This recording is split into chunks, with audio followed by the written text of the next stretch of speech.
Recently, the CBP released numbers of, and don't quote me exactly on this, something close to 32 Chinese nationals coming into the country illegally. Does that have a connection, in your opinion, to some of the smuggling or, kind of the infrastructure being built inside of the United States?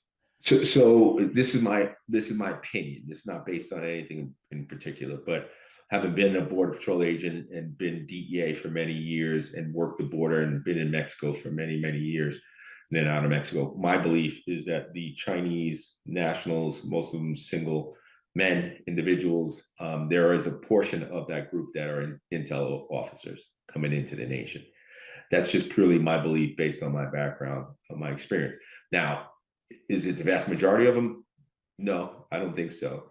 But they're paying a lot of money to the cartel to get smuggled all the way from South America into the Darien Gap, all the way up to Mexico, directly into the United States.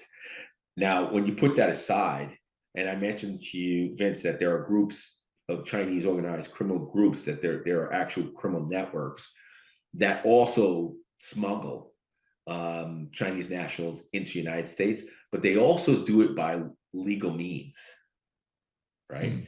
They do it by legal means too. So they'll say, okay, here's a work visa, here's a student visa. Recently, we had an interview with a gentleman who lived on the border of Yucumba out there in San Diego, and Okay. he recovered over 1,000 ID cards and passports of Chinese nationals. So that's where you see that integration between the criminal world and then the government officials as it relates to Chinese criminal networks, especially in South America, Central America, Mexico. It leads me to my point about my belief is that you're going to have a small portion of these individuals that are coming in that are purely intel officers. And make no mistakes about it, there are others all throughout the United States. I mean, look what just happened in New York with Governor Hochul, where you had one of her right aides was arrested by the FBI and indicted by the Eastern District of New York as being a spy for the Chinese government.